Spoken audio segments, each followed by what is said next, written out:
আমি শম্পা নিয়ে চলে এসেছি আজকে নতুন রেসিপি মোচা চিংড়ির ঘন্ট। কী করে বানাই আমি আজকে তোমাদের দেখাবো।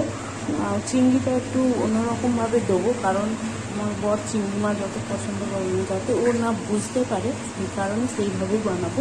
দেখুন, চিংড়ি মাছটা মিক্সারে নিয়ে নিয়েছি, আমাদের কাঁচা লঙ্কা দিয়ে দিয়েছি, কয়েক টুকরো আদা দিয়ে দিয়েছি এবং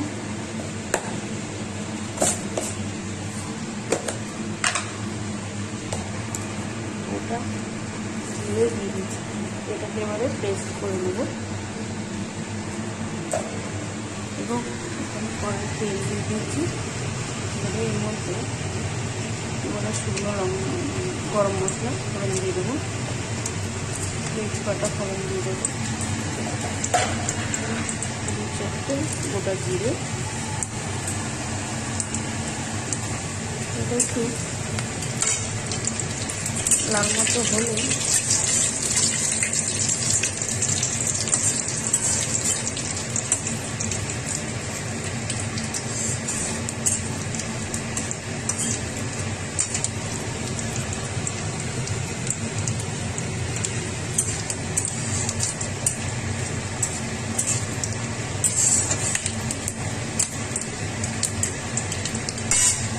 মধ্যে আলুগুলো ছেড়ে দেবে।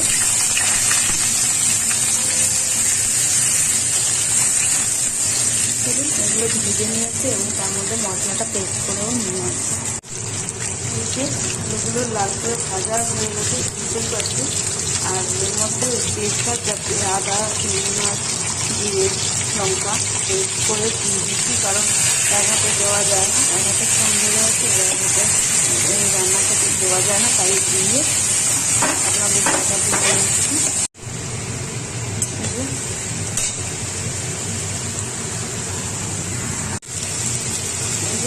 এরকম ভাজা ভাজা হচ্ছে, এখানের মধ্যে দিয়ে দেবো লঙ্কার গুঁড়ো,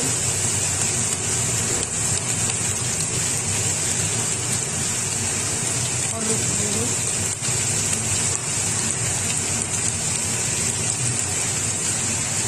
স্বাদ মতো নুন,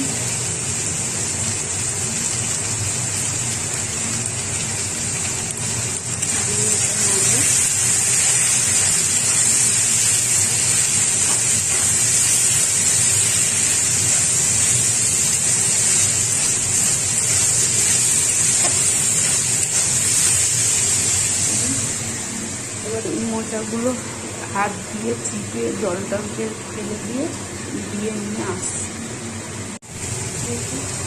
এর মধ্যে দিয়ে নিয়ে এসছি, এবার এটাকে নাড়বো।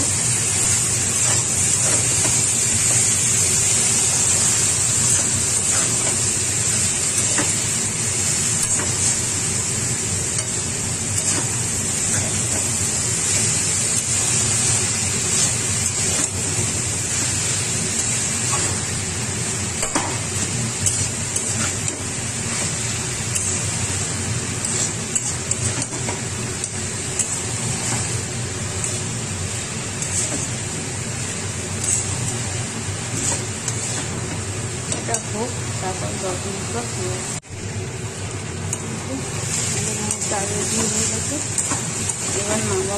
মিষ্টি দিয়ে দিচ্ছি, আমি স্কিপ করে গেছি, আপনারা দিয়ে দেবেন আমাদের স্বাদ অনুযায়ী। এর মধ্যে পুরো গরম মশলা ছড়িয়ে দেবো এবং অল্প করে ছড়িয়ে দেবো।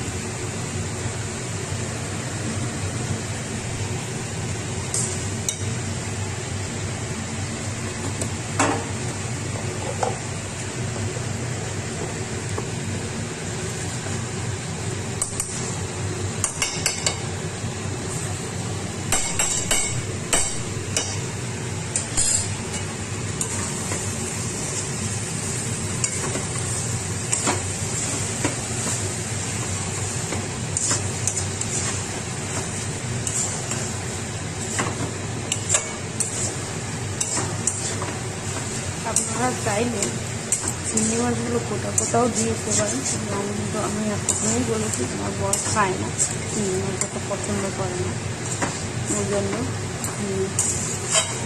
যাতে না বুঝতে পারে টেস্ট করে দিয়েছি, আপনারা গোটা ভেজে নিয়ে দিতে পারেন। চলুন রেসিপিটা হয়ে গেছে, এটা নাড়াই। এবং আমাদের এই রেসিপিটা কেমন লাগলো কমেন্টে জানাবেন। ভিডিওটা ভালো লাগলে লাইক শেয়ার সাবস্ক্রাইব করে দেবেন। চলুন